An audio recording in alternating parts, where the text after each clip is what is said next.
अस्सलाम वालेकुम जी। अभी एक शॉर्ट सा लेक्चर है, इसके अंदर हम देखेंगे अल्कली मेटल और अल्कलाइन अर्थ मेटल जो हैं उनका हम लोग कंपैरिजन करने जा रहे हैं।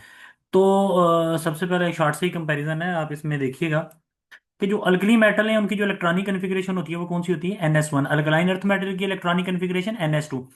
एंड अल्कली मेटल जो है वो सॉफ्ट होते हैं, मतलब वो इलेक्ट्रॉन इजीली लूज कर देते हैं, और अल्कलाइन अर्थ मेटल जो होते हैं वो थोड़े हार्ड होते हैं, वो आसानी से इलेक्ट्रॉन लूज नहीं करते क्योंकि उनके ऊपर कौन सा चार्ज होता है, +2 चार्ज होता है। ठीक हो गया। यहाँ से आपको हार्ड मेटल का अंदाजा हो जाना चाहिए, उससे ज्यादा प्लस का चार्ज होता है, वो आसानी से इलेक्ट्रॉन लूज नहीं करता। और जो अल्कली मेटल है उनकी आयोनाइजेशन एनर्जी काफी कम होती है, लेकिन याद रखिएगा उनकी सिर्फ फर्स्ट आयोनाइजेशन एनर्जी कम होती है, और उनकी जो सेकंड आयोनाइजेशन एनर्जी होती है वो सबसे ज्यादा होती है। इसको हम बाद में डिस्कस करेंगे, ठीक है। इसी तरह जो अल्कली मेटल है, पहला ग्रुप है, उसकी फर्स्ट आयोनाइजेशन एनर्जी सबसे कम है और सेकंड आयोनाइजेशन एनर्जी उसकी बहुत ज्यादा है। जो सेकंड ग्रुप है उसकी फर्स्ट आयोनाइजेशन एनर्जी भी कम है, सेकंड आयोनाइजेशन एनर्जी भी कम है, और थर्ड आयोनाइजेशन एनर्जी उसकी बहुत ज्यादा है। उसकी इलेक्ट्रॉनिक कन्फिग्रेशन क्या होगी, फॉर एग्जाम्पल हम उसकी इलेक्ट्रॉनिक कन्फिग्रेशन ऐसे कर लेते हैं, ठीक हो गया। 282। फॉर एग्जाम्पल ये एलिमेंट है और आपसे सवाल पूछा जाता है, बताएं कि इसकी आयोनाइजेशन एनर्जी कौन सी ज्यादा है, फर्स्ट सेकंड थर्ड, या आयोनाइजेशन एनर्जी में सबसे ज्यादा जंप कहां पर होगा। देखें इसमें ये जाहिर कर रहा है कि इसके 3 शेल हैं, तो आखिरी शेल में कितने इलेक्ट्रॉन है, दो, तो 2 इलेक्ट्रॉन आप आसानी से निकाल लेंगे। लेकिन जब आप तीसरा इलेक्ट्रॉन निकालेंगे तो वो यहां से निकालेंगे दूसरे शेल में से, उसमें 8 इलेक्ट्रॉन है, तो वो फील्ड है। तो जैसे ही कोई शेल चेंज होता है तो इलेक्ट्रॉन निकालना बड़ा मुश्किल होता है। इसको ऐसे कर लें, मैं ऐसे कर लेता हूँ, ठीक हो गया। ये देखें, तो ये 2 इलेक्ट्रॉन निकालना बहुत आसान है, ठीक है, मतलब एनर्जी तो लगेगी लेकिन इतनी नहीं। लेकिन जैसे ही 2 इलेक्ट्रॉन निकल जाएंगे, फिर आप अगर नीचे वाले शेल में आएंगे तो जैसे ही शेल चेंज होता है इलेक्ट्रॉन निकालना बड़ा मुश्किल हो जाता है। तो इसकी वैलेंसी फिर दो ही है, जितने इलेक्ट्रॉन आसानी से लूज करेगा। इसी तरीके से जो अल्कली मेटल होते हैं, तो बच्चों इनकी अगर मैं इलेक्ट्रॉनिक कन्फिग्रेशन की बात कर लूं, तो अगर फर्ज करें इलेक्ट्रॉनिक कन्फिग्रेशन ये है 2 8 और यहाँ पर एक इलेक्ट्रॉन है, ठीक है, तो इसकी सेकंड आयोनाइजेशन एनर्जी बहुत ज्यादा होगी। बात क्या, तो अल्कली मेटल की हाइड्रेशन एनर्जी क्या होती है, लो होती है। Hydration energy alkaline earth metal की क्या होती है, हाई होती है। अगेन उसकी रीजन यही है कि उनके ऊपर कौन सा चार्ज होता है, +2, और जितना ज्यादा प्लस का चार्ज होता है हाइड्रेशन एनर्जी क्या होती है उतनी ज्यादा होती है। स्मॉल साइज और ज्यादा चार्ज। और ये स्ट्रॉन्ग रिड्यूसिंग एजेंट है, मतलब ये इलेक्ट्रॉन आसानी से लूज कर देंगे, और ये लेस स्ट्रॉन्ग रिड्यूसिंग एजेंट है, इतनी आसानी से इलेक्ट्रॉन लूज नहीं करेंगे as compare to alkali metal. और इनमें जो फर्स्ट ग्रुप है अल्कली मेटल, उनमें सिर्फ लिथियम एक ऐसा एलिमेंट है जो कार्बन और नाइट्रोजन से डायरेक्ट रिएक्ट करता है, बाकी मेटल रिएक्ट ही नहीं करते कार्बन नाइट्रोजन से।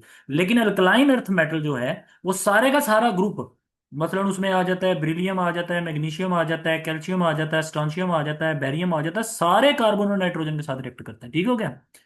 और फिर जो ये वाला ग्रुप है अल्कली मेटल, वो कौन से ऑक्साइड बनाता है, नॉर्मल ऑक्साइड भी बनाता है, पर ऑक्साइड भी बनाता है, सुपर ऑक्साइड भी बनाता है। फॉर एग्जाम्पल नॉर्मल ऑक्साइड कौन से बनाता है, तो लिथियम नॉर्मल ऑक्साइड बनाता है पहले ग्रुप में, ठीक है। और जो बाकी पोटाशियम जो है वो हम कह सकते हैं पर ऑक्साइड बनाता है, और सुपर ऑक्साइड आखिरी एलिमेंट जो सीजियम है ना वो सुपर ऑक्साइड बनाता है।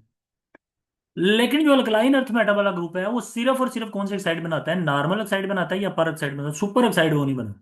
तो नॉर्मल ऑक्साइड कौन बनाता है, बेरिलियम मैग्नीशियम कैल्शियम, ये नॉर्मल ऑक्साइड बनाते हैं बच्चों, ठीक है। और स्ट्रॉन्शियम और बैरियम कौन से ऑक्साइड बनाते हैं, पर ऑक्साइड बनाते हैं। रीजन इसका साइज बड़ा होता है, तो वो ज्यादा ऑक्सीजन एटम उसके साथ अटैच होते हैं, ठीक है, सिर्फ सिंपल रीजन ये है।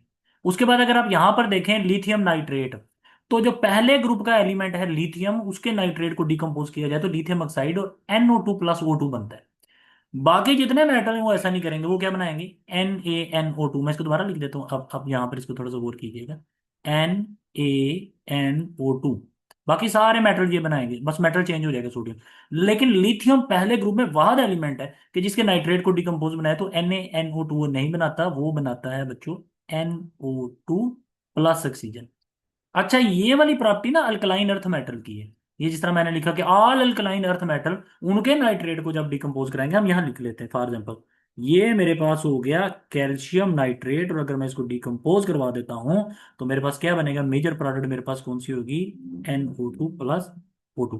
अच्छा, लिथियम ने भी यही प्रोडक्ट बनाया, लेकिन लिथियम का ग्रुप नंबर 1 था, ठीक है। तो याद रखिए अल्कलाइन अर्थ मेटल के जितने जितने भी नाइट्रेट हैं मेटल के, वो डिकम्पोज होंगे तो कौन सी प्रोडक्ट उनकी होगी, NO2 + O2। लेकिन अल्कली मेटल में लिथियम यही प्रोडक्ट बनाता है, लेकिन बाकी मेटल ये वाली प्रोडक्ट नहीं बनाते। फॉर एग्जाम्पल अगर हम सोडियम के नाइट्रेट को डिकम्पोज करते हैं तो वो कौन सी प्रोडक्ट बना देता है, वो बना देता है NaNO2 + ऑक्सीजन, ठीक है। लेकिन ये एक फर्क है। तो alkali metal alkaline earth metal में ये फर्क है। अगेन रिपीट कर देते हैं कि अल्कली मेटल ज्यादा रिएक्टिव है, उनका मेल्टिंग बॉइलिंग पॉइंट कम है। अल्कलाइन अर्थ मेटल इतने रिएक्टिव नहीं है एज कम्पेयर टू अल्कली, उनका मेल्टिंग बॉइलिंग पॉइंट थोड़ा सा ज्यादा है। अल्कली मेटल सॉफ्ट है, अल्कलाइन अर्थ मेटल क्या है, हार्ड है। सॉफ्ट का मतलब है आसानी से इलेक्ट्रॉन लूज कर देना, मतलब उसकी आयोनाइजेशन एनर्जी क्या होगी, कम होगी, फिर हाइड्रेशन एनर्जी भी कम होगी। स्ट्रॉन्ग रिड्यूसिंग एजेंट का तल्लुक भी इलेक्ट्रॉन लूज करने और इलेक्ट्रॉन गेन करने से है। अगर आसानी से इलेक्ट्रॉन लूज कर देता है तो स्ट्रॉन्ग रिड्यूसिंग एजेंट होगा। तो फिर रिड्यूसिंग एजेंट ग्रुप में ऊपर से नीचे क्या होगा, बढ़ेगा। तो जिस मेटल का साइज बड़ा होगा, अच्छा, अगर मैं यहां आपसे एक क्वेश्चन पूछ लूं, ये बताएं जी। फॉर एग्जाम्पल मैं कहता हूँ hydrogen, lithium, sodium, potassium, rubidium, caesium, francium, तो सबसे बड़ा साइज किसका है, फॉर एग्जाम्पल सीजियम का। सोडियम का साइज क्या है, छोटा है। तो आसानी से इलेक्ट्रॉन कौन लूज करेगा, सीजियम। तो आसानी से इलेक्ट्रॉन लूज करेगा, तो इसके इसका जो मेल्टिंग पॉइंट होगा, बॉइलिंग पॉइंट होगा, वो भी क्या होगा, लो होगा। और इसकी हाइड्रेशन एनर्जी क्या होगी, वो भी थोड़ी सी लो होगी, क्योंकि साइज बड़ा है ना इसका। ठीक है। और ये क्या होगा बच्चों, ये सॉफ्ट मेटल होगा, क्योंकि आसानी से इलेक्ट्रॉन लूज कर रहा है, साइज इसका बड़ा है और सॉफ्ट मेटल होगा, तो फिर ये गुड कंडक्टर होगा इलेक्ट्रिसिटी का, हीट का भी और इलेक्ट्रिसिटी का भी क्या होगा, गुड कंडक्टर होगा ये वाला। ठीक है। तो ये इन दोनों का एक छोटा सा कंपैरिजन था। ये अक्सर चीजें वो आपसे पूछ लेता है शार्ट क्वेश्चंस के अंदर, तो इस चीज को आपने थोड़ा सा माइंड के अंदर रखना है। Thank you. क्वेश्चन वगैरह तो उसको बता दीजिए कि उस क्वेश्चन को भी हल कर लेंगे। ठीक है।